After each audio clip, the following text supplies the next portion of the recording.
बंधुगण आपण मानक ओडिया भाषा और साहित्य सिंधु चैनल को स्वागत। आज आम द्वादश श्रेणी रे स्थान पाइथिबा पुष्पपुर रे वर्षावरण प्रबंधटी अध्ययन करिबा।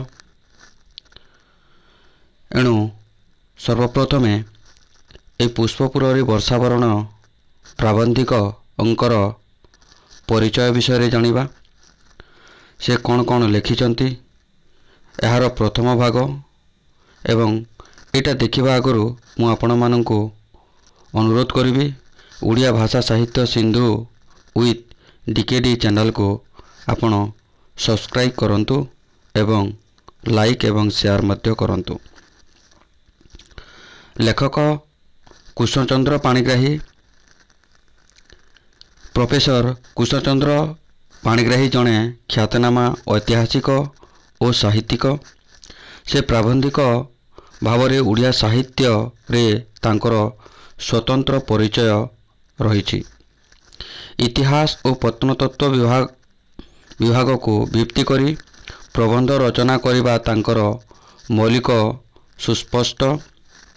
प्रोफेसर पाणिग्राहींकर सरस्वती सृष्टिगुड़िक तथ्ययुक्त एवं विश्लेषणात्मक। वास्तवता और कल्पनार समन्वय कृष्णचंद्र पाणिग्राहींकर प्रबंध को अधिक सुखपाठ्य करिछि। तांकर रचित ओडिशार संस्कृति और इतिहास रे जयपुर सारला साहित्य रे ऐतिहासिक चित्र, भारतीय प्रत्नतत्व, इतिहास और किंवदंती, मानस प्रबंध मानस और तांकर गवेषणा निबंध होछि अलेक्जेंड्रिकल रिमन्स आर्ट भुवनेश्वर एवं आत्मजीवनी मो समर ओडिशा उच्चकोटीर सरस्वत सृष्टि। ऐतिहासिक कृष्णचंद्र पाणिग्राही मयूरभंज जिलार खिचिंडी ठारे जन्मग्रहण करथिले। प्रोफेसर पाणिग्राही भारत सरकारंकर द्वारा पद्मश्री उपाधि रे मो समर ओडिशा पाई ओडिशा साहित्य एकाडेमी द्वारा पुरस्कृत लाभ होइतिले। तेणु ए पुष्पपुर वर्षावरण प्रबंधर उपरे आमे किछि आलोचना करिबा।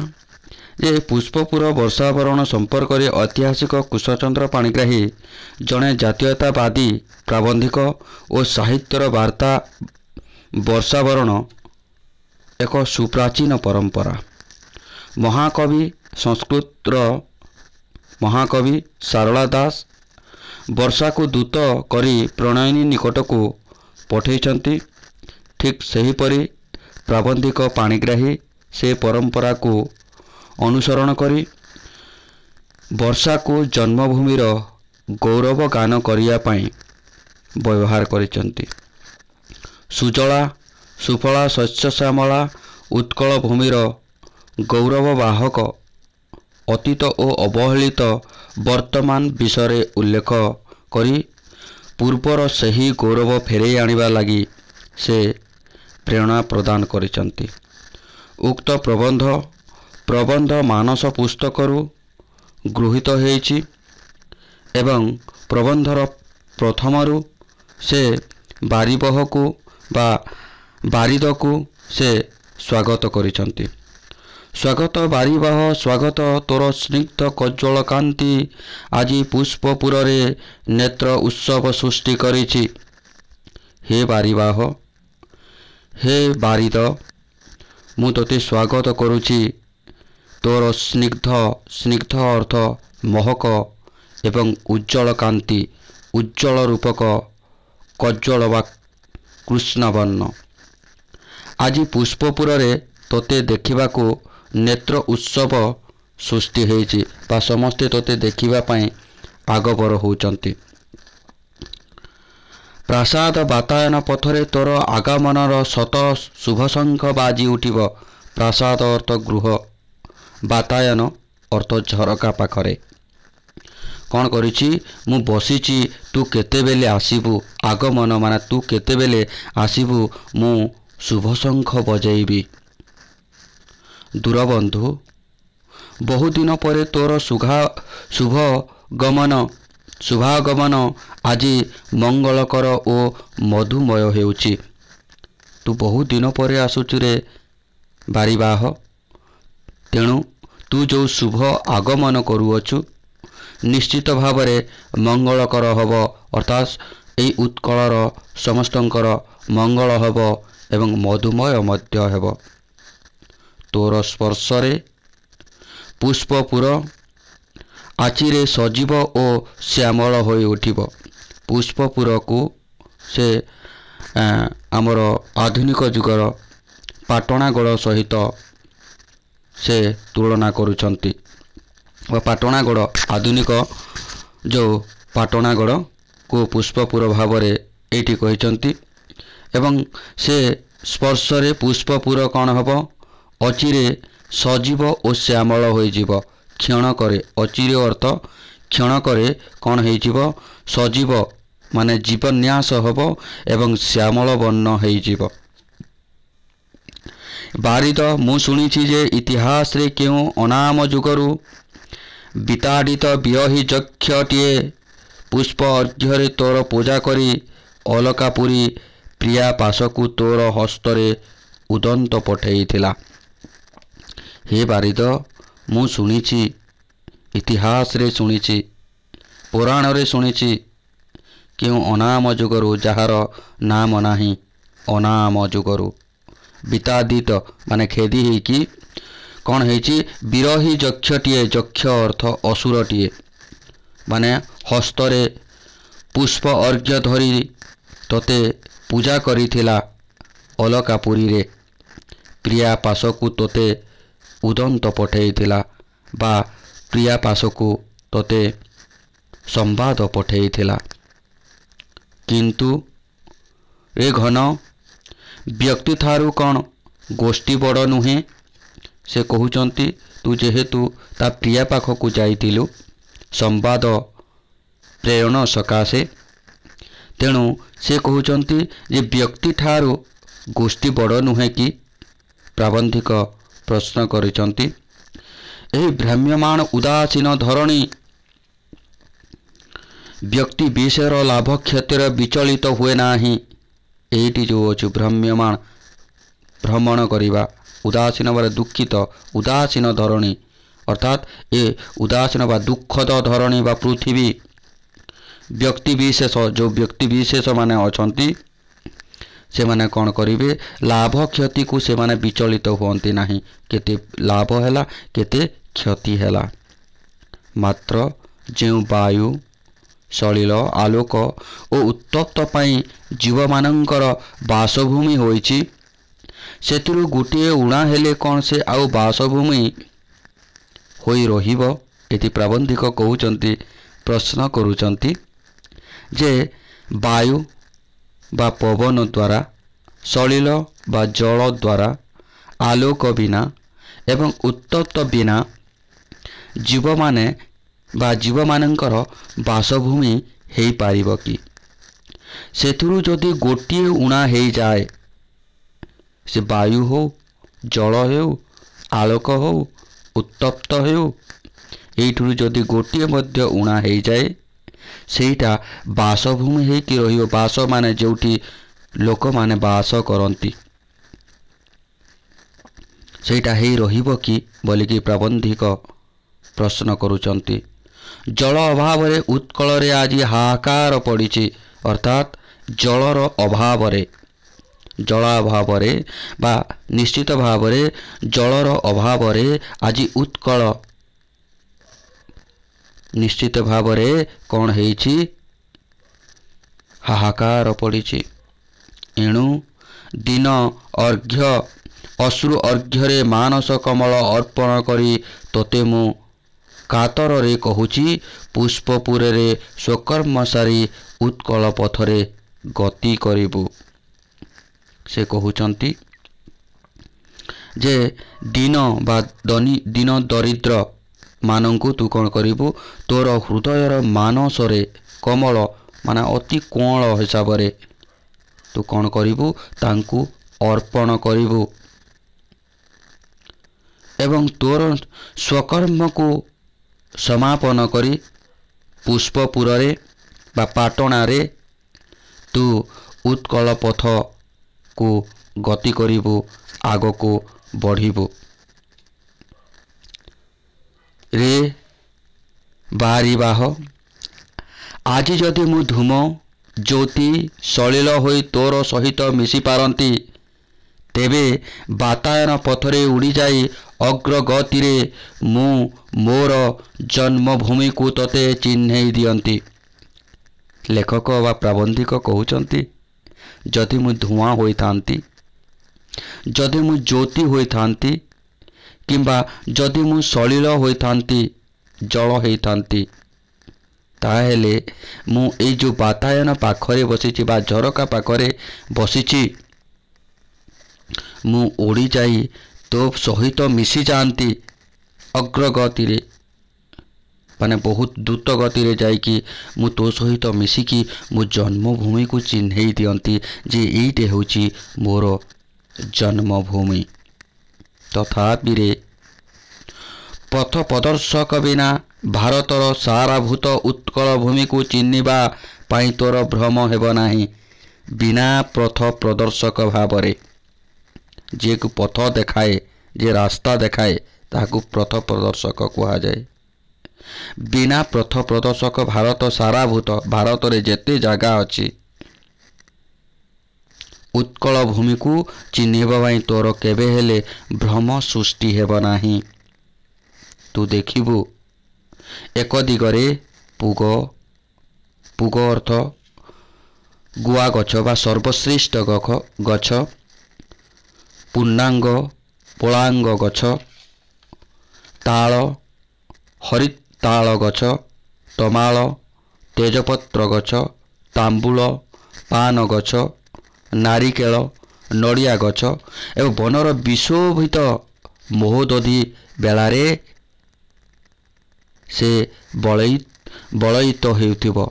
ଗୋଟିଏ ପଟରେ ତୁ ଦେଖିବୁ କ'ଣ କ'ଣ ଥିବ, ଯେ ପୁଗ ଗଛ ଥିବ, ପୂର୍ଣ୍ଣାଙ୍ଗ ଗଛ ଥିବ, ତାଳ ଗଛ ଥିବ, ତମାଳ ଗଛ ଥିବ, ତାମ୍ବୁଳ ଗଛ ଥିବ, ନାରିକେଳ ଗଛ ଥିବ ଏବଂ ବନରେ ବିଶୋଭିତ ହୋଇଥିବ ମୋହଦଧି ବେଳାରେ ବା ମୋହଦଧି ସମୁଦ୍ରରେ ତରେ ତରେ ତ ବଳୟିତ ମାନେ ଲାଗିଥିବ।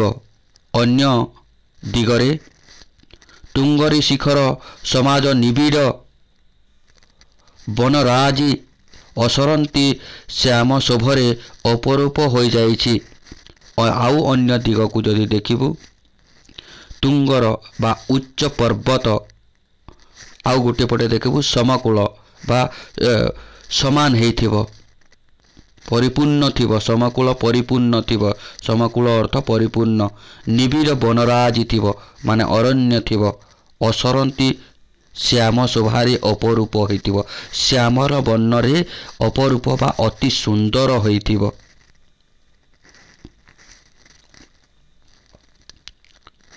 ସେହି ମୋର ଜନ୍ମଭୂମି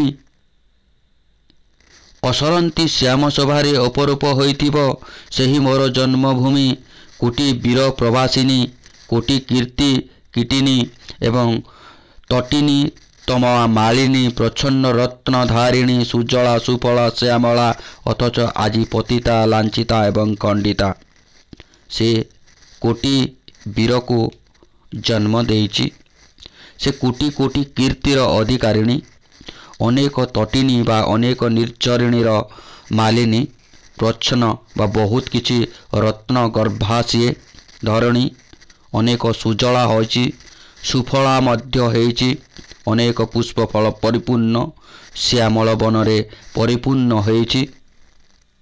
କିନ୍ତୁ ଆଜି ସେ ଅନେକ ପତିତା ଲଞ୍ଛିତା ଏବଂ ଖଣ୍ଡିତା ହେଇଛି, ଭାଗ ଭାଗ ହେଇଛି, ଦୁଃଖିତ ଅଛି, ଲାଞ୍ଛିତାକୁ ନିର୍ଯାତନା କରାଯାଉଛି, ତାକୁ ଖଣ୍ଡ ବିଖଣ୍ଡ କରି ଦିଆଯାଉଛି।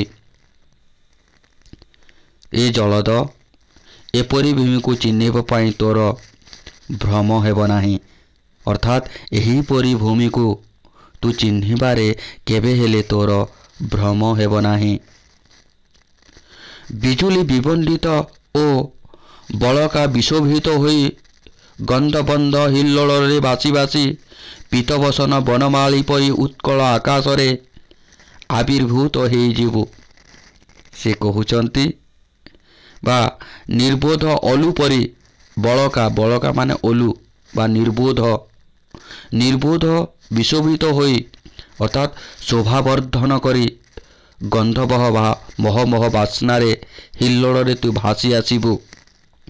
पीतबसन जेपरी भावरे कृष्ण कृष्ण वर्ण बा पीतबसन परिधान करती बनमाली बा कृष्ण, ठीक सेहीपरि कृष्ण वर्णर रूप धारण करी आकाशरे तू आविर्भूत होइजिबु।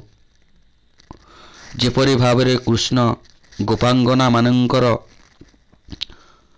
को माने आकृष्ट करी नियंती, ठीक सेहीपरि गोपांगना मानंक आपांग घन श्यामर रूप सुधा पान कला परी जेपरी तांकर रूप को से पान करती माने गोपांगना माने, ठीक सेमिति तू मध्य कला परी उज्जवल आजी कोटि नेत्र तोर रूप सुधा पान करिब।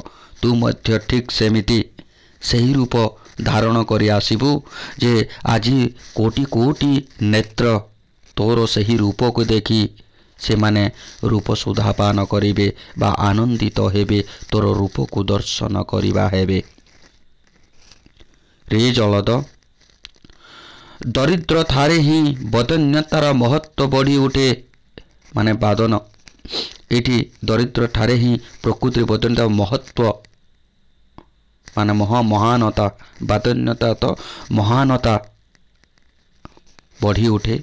एणु दरिद्र वनवासी मानंकु निराश न करी तोर बादन्यता सेमानंक ठारे ही आरंभ करिबु। अर्थात सही बादन्यता बा आशीर्वाद स्वरूप से दरिद्र मानंकु जदि तू आशीर्वाद प्रदान करू वनवासी मानंकु तांकु केबे निराश करिबु नाही, तांकु तू आशीर्वाद करिबु, तांको ठारू ही तू आशीर्वाद रो आरंभ करिबु। टंगिल अनुर्वर उच्चबच्च भूमि रे नर नारींकर स्वेदसिक्त शस्य क्षेत्र रे शाली धान आजी आकाश को चाहि झाउली थिब। तेणु से कहउचंती टंकिल टंकला भूमि अनुर्वर जोति उर्वर नथिब उच्चबाच होइथिब भूमि सेही जगार नारी माने कौन करथिबे स्वेदसिक्त जो शस्य माने शाली धान अर्थात शारदा धान कौन करुथब आकाश को चाहि झाउली जाउथिब। एठी तुलना करिसंती जेतेबेले गोटे माटीए निजर संतान रो अपमृत्यु होउतबार देखे से निश्चित भाव रे भांगी पड़ी थाए। ठीक सेमिति जड़े शस्य उत्पादक बा चाषी तार धान खेत उजुड़ी जाउतिबा देखि से मध्य निराश होउची जलर अभाव रे बा जलदर अभाव रे। रोग सज्जायित पुत्र कन्या को देखि पिता मातांक मनरे जेपरी आतंक रे थरी उठे, शाली खेत देखि वनवासींकर मनरे आज सेहीपरि थरी उठुथुब। जेमिति मु आगरु कहिली रोग सज्जारे जदि सज्जायित होइतिब पुत्र किंबा कन्या पिता माता केबे हेले सह्य करि पारंती नाही, आतंक रे बा भय रे डरी जाती। ठीक सेमिति शाली खेत देखि वनवासी मानंकर मनरे आज सही प्रकार होउतुब बा धान खेत को देखि सेही चाषी मानंकर बा आदिवासी मानंकर मनरे सही प्रकार धारणा सृष्टि होउथुब।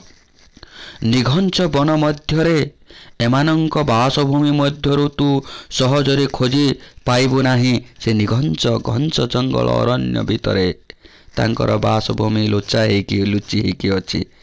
जदि ताकू खोजिबा को चाहिबु ताहेले तू सहजरे प्राप्त हेबु नाही। ତୁ କେମିତି ଜାଣିବୁ?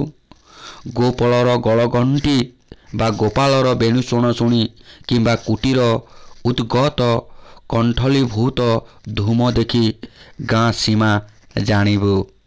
ତୁ କ'ଣ ଦେଖିବୁ? ଗୋପାଳର ଥିବ।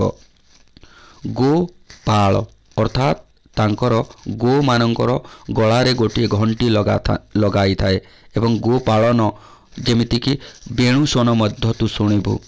ଏବଂ କୁଟୀରରୁ ଉଦ୍ଗତ ମାନେ ଉଦିତ କୁଣ୍ଡଳୀଭୂତ, କୁଣ୍ଡଳୀ ମତେ ମାନେ ଧୂଆଁ ବାହାରୁଥିବ। ତୁ ତାହାକୁ ଦେଖି ଏଇଟା ସେ ଗ୍ରାମ ସୀମା ବୋଲି ତୁ ଜାଣିପାରିବୁ। ଅଥବା ଯଦି ତୋର ଭାଗ୍ୟରେ ଥାଏ ତେବେ ସଂକୀର୍ଣ୍ଣ ପଥରେ ଶ୍ରେଣୀବଦ୍ଧ ନାରୀମାନଙ୍କର ପ୍ରବାହିତ ତୋର ଆଖିରେ ପଡ଼ିବ। ଯଦି ପ୍ରକୃତିରେ ବାରିବାହ ତୋର ଭାଗ୍ୟ ଥିବ ତେବେ ଯେଉଁ ସଂକୀର୍ଣ୍ଣ ପଥ ଅଛି, ଛୋଟ ଛୋଟ ରାସ୍ତା ଅଛି, ସେହିଠି କ'ଣ ଶ୍ରେଣୀବଦ୍ଧ ଭାବରେ ବା ଗ୍ରୁପ୍ ହେଇକି ଗୋଷ୍ଠୀବଦ୍ଧ ଭାବରେ ନାରୀମାନେ ଯେମିତି ଗୋଟିଏ ନଈରୁ ପାଣି ପ୍ରବାହିତ ହୁଏ ସେହିପରି ଭାବରେ ସେମାନେ ପ୍ରବାହିତ ହେଉଥିବେ, ତୁ ତୋର ଆଖିରେ ଦେଖିପାରିବୁ। ଅଗ୍ରସର ନବଯୁବକମାନଙ୍କ ବେଣୁଶୂନ ଅନୁକୃତିରେ ଲାଲନା କଣ୍ଠରେ ଐକତାନିକ ଲଳିତ ସ୍ୱରରେ ବନଭୂମି ବସାଇ ଏମାନେ ନିର୍ଝରିଣୀ ପରି ଗତି କରି ଚାଲୁଥିବେ।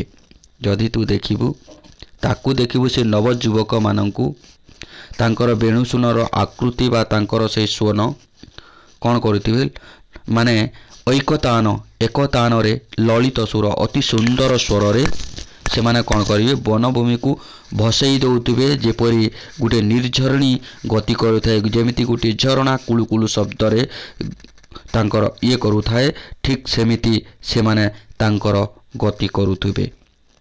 ରେ ନବଘନ, ତୁ ଦେଖି ଜାଣିବୁ ଯେ ଏହି ନାରୀମାନେ କୁଜିହଂସଠାରୁ ଗତି କରି ଚୋରି କରି ନାହାନ୍ତି। ଏମାନେ କ'ଣ କରିଛନ୍ତି ଯେ କୁଜିହଂସ, ଯେଉଁ କୁଜିହଂସ, ରାଜହଂସ ଏବଂ ମତିହଂସ ତିନି ପ୍ରକାରର ଜାତି ଥାନ୍ତି। କୁଜିହଂସ ହେଉଛନ୍ତି ସେ ଛୋଟ ପ୍ରଜାତିର ଜାତି। ତାଙ୍କଠାରୁ ଏହି ନାରୀମାନେ କେବେ ହେଲେ କ'ଣ ତାଙ୍କର ଚାଲି ଚୋରି କରି ନାହାନ୍ତି। କିନ୍ତୁ ମାଦଳାସ ହୋଇ ମାତଙ୍ଗିନୀ ପରି ଚାଲନ୍ତି ନାହିଁ। ସେମାନେ କାମୁକାହୀ ବା ମାଦଳାସୀର ଅର୍ଥ ହେଉଛି କାମୁକୀ ସ୍ତ୍ରୀ, ମାତାଙ୍ଗୀ ଅର୍ଥ ହସ୍ତି। ସେମାନେ ଏହିପରି ମଧ୍ୟ ତାଙ୍କର ଗଜଗମନୀ ଯେଉଁ କହନ୍ତି, ସେଇଠି ମଧ୍ୟ ସେ ସେହି ପ୍ରକାର ଭାବରେ ଚାଲନ୍ତି ନାହିଁ କିମ୍ବା କୁସୁମ କୋମଳ ପାଦରେ ଅଳକ୍ତ ବୋଳନ୍ତି ନାହିଁ। ତାଙ୍କର ଯେଉଁ କୁସୁମ ପାଦ, ଉଭୟ ପାଦ ଦ୍ୱୟରେ ଆଳକ୍ତକ ଅର୍ଥାତ୍ ଅଳତା ବୋଲି ହୁଅନ୍ତି ନାହିଁ କିମ୍ବା ଜବାଧରାରେ ରକ୍ତରାଗ ରଞ୍ଜନ୍ତି ନାହିଁ। ଯେଉଁ ତାଙ୍କର ସେଇଠି ମଧ୍ୟ ରକ୍ତ ରଞ୍ଜନ୍ତି ନାହିଁ।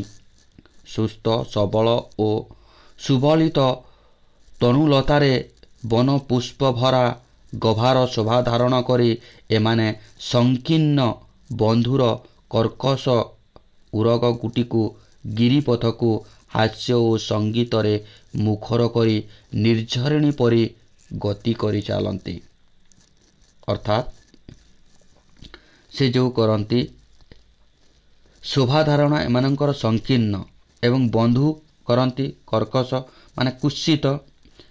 ଏହିସବୁକୁ ସୀମା ଧାତୁର ସାପ ଯେଉଁ ଗୌର କୂଳ ଯେଉଁଟା କହୁଛନ୍ତି ଏବଂ ଗିରିପଥ ମାନେ ଯେଉଁ ପାହାଡ଼ର ପଥରେ କ'ଣ କରନ୍ତି, ହାସ୍ୟ ସଙ୍ଗୀତ ଯେପରି ଭାବରେ ନିର୍ଝରିଣୀ ଗତି କରିଥାଏ, ଠିକ୍ ସେମାନେ ସେହିପରି ଭାବରେ ଗତି କରନ୍ତି।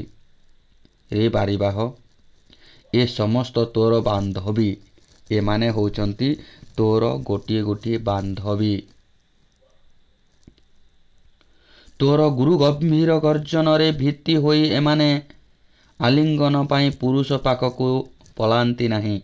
ତୁ ଯେଉଁ ପ୍ରକାର ଗର୍ଜନ କରୁ, ଯେଉଁ ଗିରି ଗର୍ଜନ ଘଡ଼ଘଡ଼ି ଶବ୍ଦରେ ସେମାନେ ଭୀତି ବା ଭୟଭୀତ ହୁଅନ୍ତି ନାହିଁ, ତାଙ୍କର ପୁରୁଷ ପାଖକୁ ଯାଇକି ଆଲିଙ୍ଗନ ମଧ୍ୟ କରନ୍ତି ନାହିଁ, ସ୍ପର୍ଶ କରନ୍ତି ନାହିଁ। ଅବିରତ ବୃଷ୍ଟିପାତ ମଧ୍ୟରେ ବନସ୍ପତି ପରି ରହି ଶସ୍ୟ କ୍ଷେତ୍ରରେ କର୍ମରତ ହୁଅନ୍ତି। ଏହି ନାରୀମାନେ ଯେତେ ମଧ୍ୟ ବୃଷ୍ଟିପାତ ହେଉଥାଏ, ବନସ୍ପତି ଅର୍ଥାତ୍ ସନ୍ନ୍ୟାସୀ ପରି, ଯୋଗୀ ପରି ସେମାନେ ଶସ୍ୟ କ୍ଷେତ୍ରରେ ନିଜର କର୍ମକୁ କାର୍ଯ୍ୟକାରୀ ବା ନିଜର କର୍ମରେ ରତ ହୁଅନ୍ତି ବା କାର୍ଯ୍ୟ କରୁଥାନ୍ତି। ଏଣୁ ତୁ ଅତି ପରିଚିତ ପରି ଏମାନଙ୍କ ଆଡ଼କୁ ଗତି କରିବୁ, ମାନେ ଚିହ୍ନା ଜଣା ଲୋକ ପରିକା ତୁ ଏହିଥିରେ କ'ଣ କରିବୁ, ଆଗକୁ ଗତି କରିବୁ। ନଚେତ୍ ତୋର ଅପରିଚିତ ବୋଲି ଜାଣିଲେ ଅଟ୍ଟହାସ୍ୟରେ ଏମାନେ ବନଭୂମିକୁ କମ୍ପେଇ ଦେବେ। ସେମାନେ କ'ଣ କରିବେ, ଯଦି ଅପରିଚିତ ପରି ଜଣାଗଲା ତ ନିଶ୍ଚିତ ଭାବରେ ସେମାନେ ଏ ବନଭୂମିକୁ ହାହାକାର ଶବ୍ଦରେ କମ୍ପନ କରିଦେବେ ବା କମ୍ପେଇ ଦେବେ। ରେ ଜଳଦ, ତୁ କ'ଣ ଜାଣୁନାହୁଁ ଯେ ଏହି ବନବାସୀମାନେ ତୋର ଛଡ଼ା ଆଉ କାହାରିକୁ ଅନୁଗ୍ରହ ଲୋଡ଼ନ୍ତି ନାହିଁ। ସେମାନେ କାହାକୁ ମଧ୍ୟ ଦୟାର ଭିକ୍ଷା କରନ୍ତି ନାହିଁ, ଅର୍ଥାତ୍ ତୋର ବିନା ଅନୁଗ୍ରହ ଅର୍ଥ ଦୟା କିମ୍ବା ନିଅନ୍ତି ନାହିଁ, କାହାଠାରୁ ଦୟାର ଭିକ୍ଷା ମଧ୍ୟ ନିଅନ୍ତି ନାହିଁ। ସଦାର୍ଜିତ ଧନରେ ଉଦର ପୋଷଣ, ସୁନ୍ଦର ଶ୍ୱାସ ଓ ନିର୍ମଳ ମନ ମାନବ ଜୀବନର ପରମ କାମ୍ୟ ନୁହେଁ କି? ସେ କହୁଛନ୍ତି ସ୍ୱଦାର୍ଜିତ ଅର୍ଥ ନିଜେ ଅର୍ଜିତ ଧନ।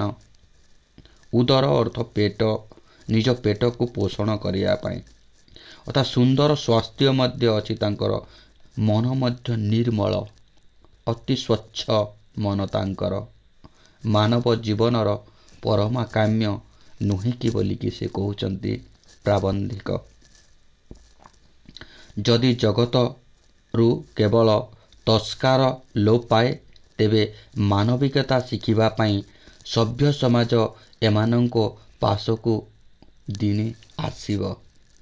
ଯଦି ଏହି ଜଗତରୁ ଚୋର ଡକାୟତ ଯଦି ଲୋପ ପାଇବାର ଅଛି, ତସ୍କରତା ମାନେ ହେଉଛି ଚୋର ଡକାୟତ, ତାହାକୁ ଯଦି ଲୋପ କରିବାକୁ ହେବ, ତାକୁ ଯଦି ନିପାତ କରିବାକୁ ହେବ, ତେବେ ଏ ମାନବିକତା ଯେଉଁ ମାନବଙ୍କର ମାନବିକତା ଶିଖିବାର ଯଦି ଅଛି,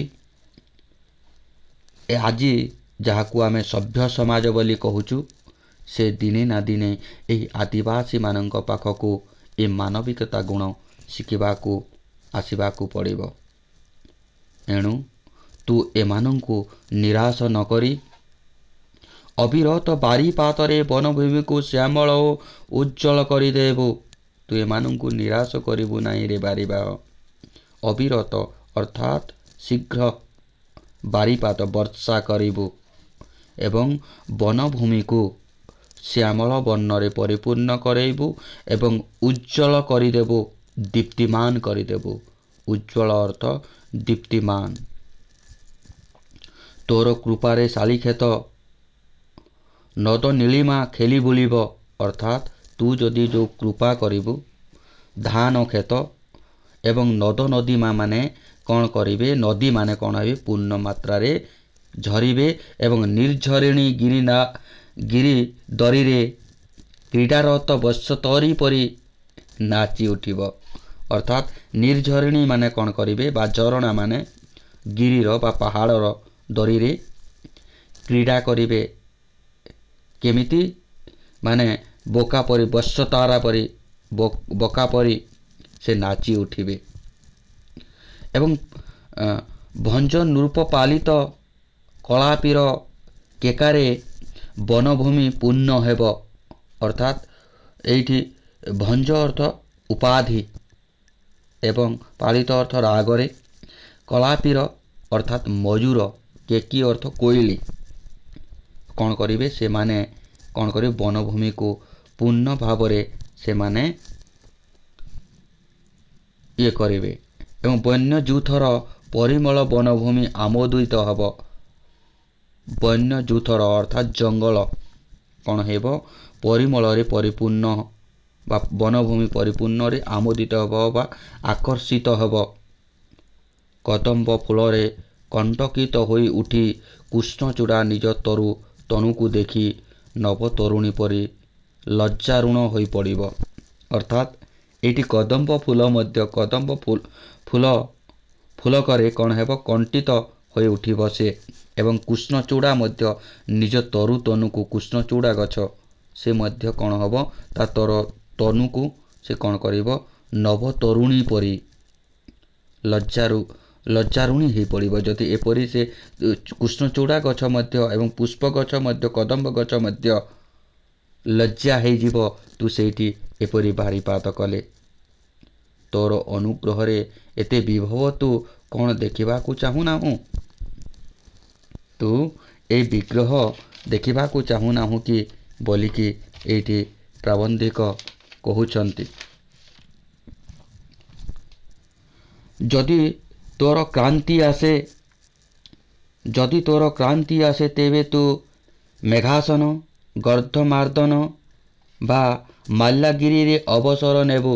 ଯଦି ତୁ ଥକି ପଡ଼ୁ ବା କ୍ଳାନ୍ତ ହୋଇପଡ଼ୁ, ତେବେ ତୁ କ'ଣ କରିବୁ, ମେଘାସନ ପର୍ବତକୁ ଯିବୁ ବା ଗନ୍ଧମାର୍ଦ୍ଦନ ପର୍ବତକୁ ଯିବୁ ବା ମାଲ୍ୟଗିରିରେ, ଏଇଟା ଗୋଟେ ପର୍ବତର ନାମ, ତୁ କ'ଣ କରିବୁ, ସେଇଠି ଅବସର ନେବୁ ବା ଟିକିଏ ଥକାପଣ ନେବୁ ବା ଥକିବୁ। ଗିରିଶଙ୍କୁଳ ଏହି ମହାବନର ମହାସଙ୍ଗୀତ ସଭ୍ୟ ଜଗତ ଶୁଣିନାହିଁ। ଅର୍ଥାତ୍ ଗିରିଶଙ୍କର ଅର୍ଥ ଶିବଙ୍କର ଅନ୍ୟ ନାମ ଗିରିଶ ବା ଶିବ। ଏହି ମହାବନରେ ମହାସଙ୍ଗୀତର ସଭ୍ୟ ଜଗତର ଶୁଣିନାହିଁ, କିନ୍ତୁ ଏହା ଅସରନ୍ତି ରତ୍ନଭଣ୍ଡାରକୁ ଆଜିଯାଏ କେହି କଳି କରିନାହିଁ। ତ ଏଇଠି ଆଜି ଏତିକି ଅସରନ୍ତି ଯାହା କେବେ ସରେ ନାହିଁ, ସେହି ପ୍ରକାର ରତ୍ନଭଣ୍ଡାର ରହିଅଛି ଯାହାକି ସରେ ନାହିଁ। ବିକ୍ଷୁବ୍ଧ ବାରି ରାଶିର ଅଗଣିତ ତରଙ୍ଗ ପରି ଅନାଦି ଯୁଗରୁ ଏହା ଉଦାର ସଙ୍ଗୀତ ଏହାର ବକ୍ଷରେ ହିଁ ମିଶି ଆସିଛି।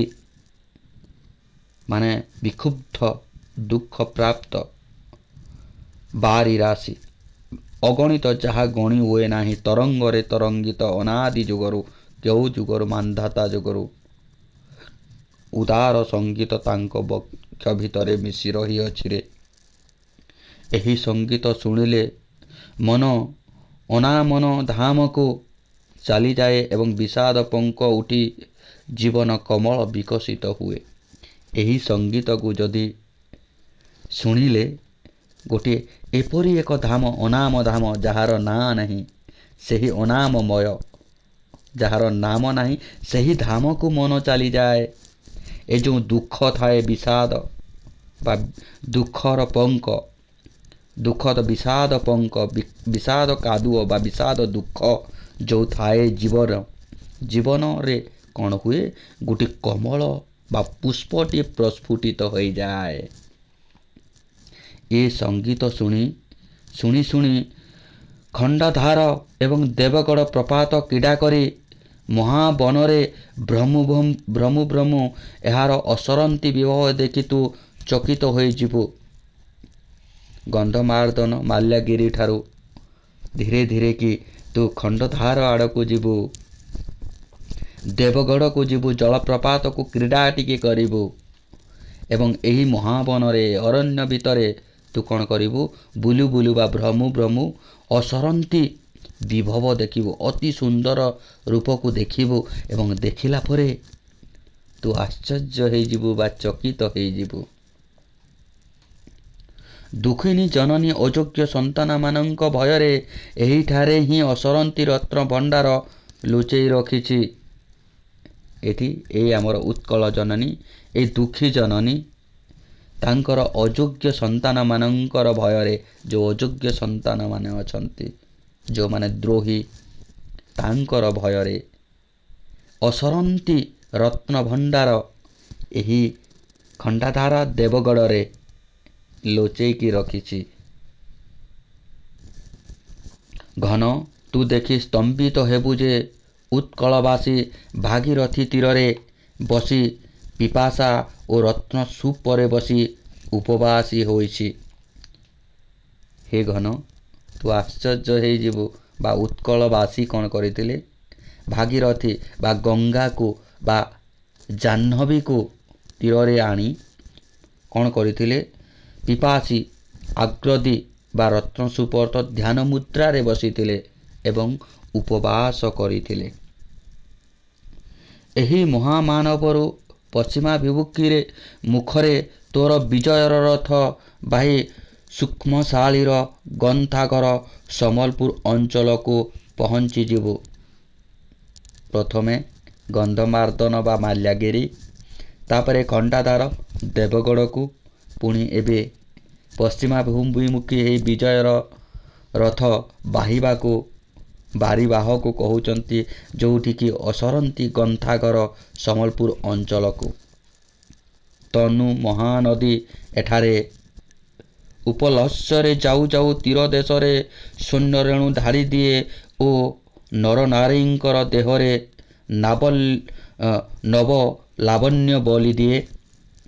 ସେଇଠି ତନ୍ୱତକ୍ଷଣୀ ମହାନଦୀ ମାନେ ଯେଉଁ ମାନେ ସଂସ୍କୃତି ବିଶେଷ ମହାନଦୀ, ଯାକୁ ମହାନଦୀ ବୋଲି କହୁ। ଏହିଠାରେ ଉପଲସ୍ୟରୀ ମାନେ ପଥର ରତ୍ନରେ, ଉପଲସ୍ୟ ତ ପଥର ରତ୍ନ ପଥର ଯାହାକୁ କହୁ। ଏବଂ ଯାଉ ଯାଉ ତୀର ଦେଶରେ କ'ଣ ଦେଖିବୁ? ତା ପାଖରେ ସେ ନଈର ତରାତରାରେ କ'ଣ ଦେଖିବୁ? ସ୍ୱର୍ଣ୍ଣରେଣୁ ବା ସୁନାର ଧୂଳି ଦେଖିବୁ ଢାଳି ଦିଏ ଏବଂ ସେଇଠି ଯେଉଁ ନରନାରୀଙ୍କ ଦେହରେ କ'ଣ ହେଇଥିବ? ନବ ଲାବଣ୍ୟ ଦେଖିବୁ ବଳି ଦିଏ। କ'ଣ? ଆନନ୍ଦ ବଳି ଦିଏ। ଦୁଃଖ ଦୈନ୍ୟରେ ସୁଦ୍ଧା ଏଠାରେ ନରନାରୀଙ୍କର ବିଷାଦ କାଳିମା ଛୁଏ ନାହିଁ। ଯେତେ ମଧ୍ୟ ଦୁଃଖ ସମୟ ଆସୁନା କାହିଁକି, ଏଇଠି କେବେ ହେଲେ ଦୁଃଖ ସଙ୍କଟରେ ଏମାନଙ୍କୁ ସ୍ପର୍ଶ କରେ ନାହିଁ।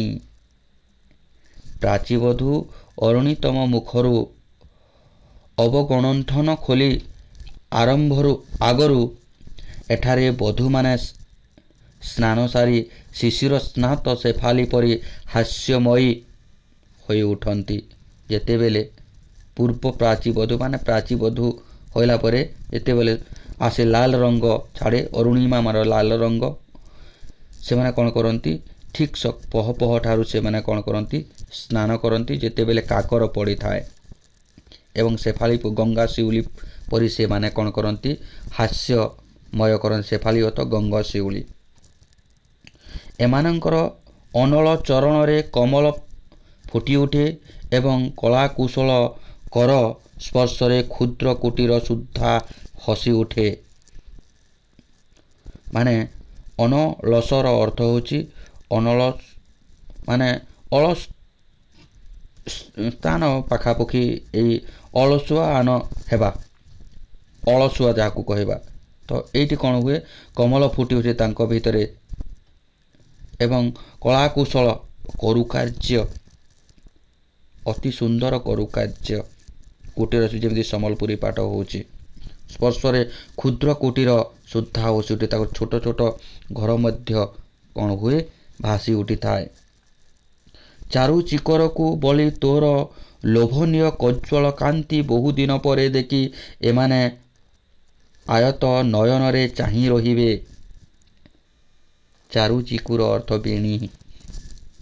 କ'ଣ? ତୋର ସେହି ରୂପକୁ ଦେଖି ନିଶ୍ଚିତ ଭାବରେ ସେମାନେ ଲୋଭନୀୟ ହେଇଯିବେ, ଆକୃଷ୍ଟ ହେଇଯିବେ ତୋ ପ୍ରତି। ଏବଂ ସେହି କଜ୍ଜ୍ୱଳ କାନ୍ତି ବା ଚକ୍ଷୁରେ ଅଞ୍ଜନ ନିମନ୍ତେ ଯେଉଁ ବ୍ୟବହାର କରାଯାଏ କଜ୍ଜ୍ୱଳ, ତୋର ସେହି ରୂପକୁ ଦେଖି ବହୁଦିନ ପରେ ଦେଖି ଏମାନେ ଆୟତ ନୟନରେ ମାନେ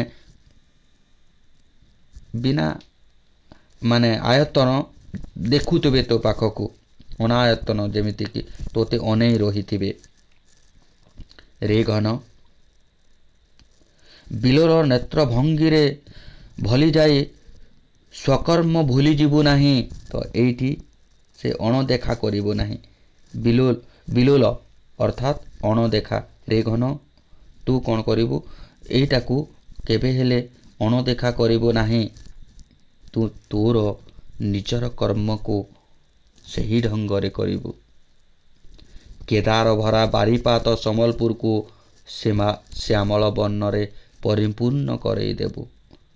କିଆରୀ କ୍ଷେତ, କେଦାର ଭରାର ଅର୍ଥ ହେଉଛି କିଆରୀ କ୍ଷେତ। ବାରିପାତ ମାନେ ବର୍ଷାରେ ତୁ କ'ଣ କରିବୁ?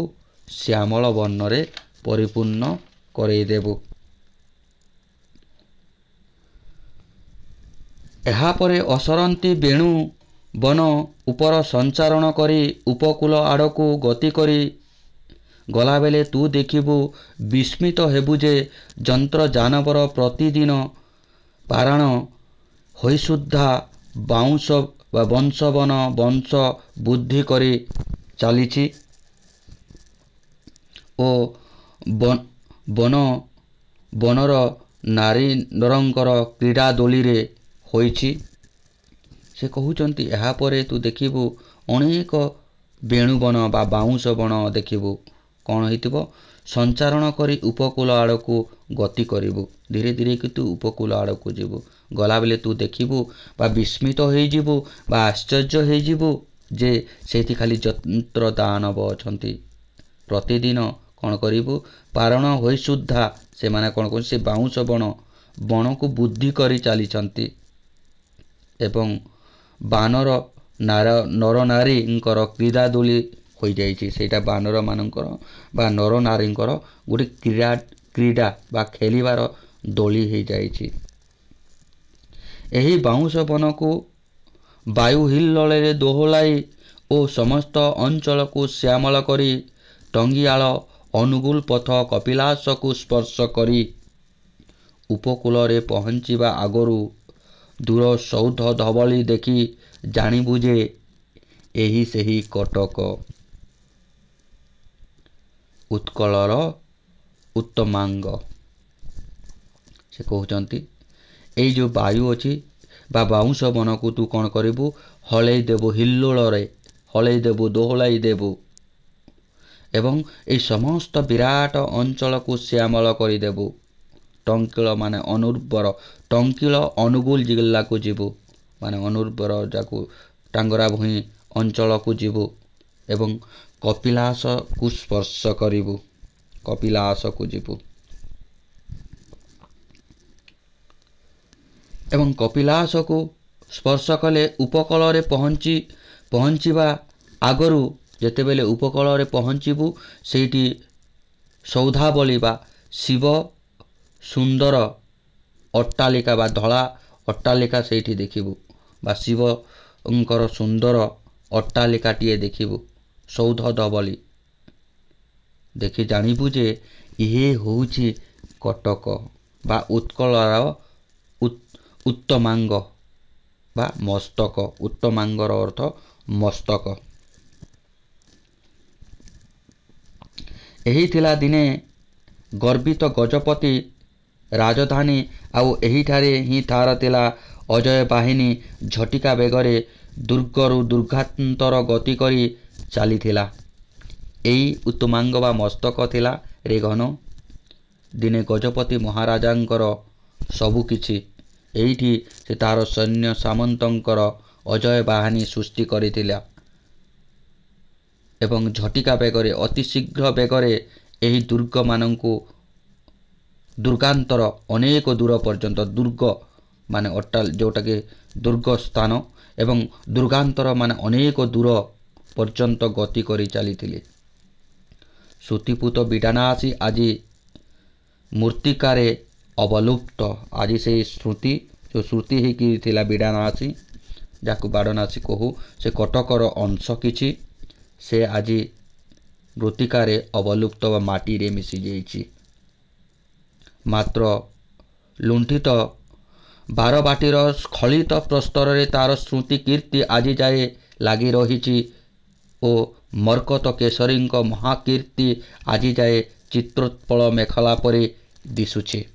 ସେ ଉତ୍କଳ କେଶରୀଙ୍କର ସ୍ମୃତିର କଥା ବା କୀର୍ତ୍ତିର କଥା ଆଜି ପର୍ଯ୍ୟନ୍ତ ସେ କେଶରୀଙ୍କର ମହାରାଜାଙ୍କର ଆଜି ମଧ୍ୟ ଅନେକ पर्वत माने मेखलार अर्थ होची पर्वतर तो सानु प्रदेश आज मध्य सेटा रही।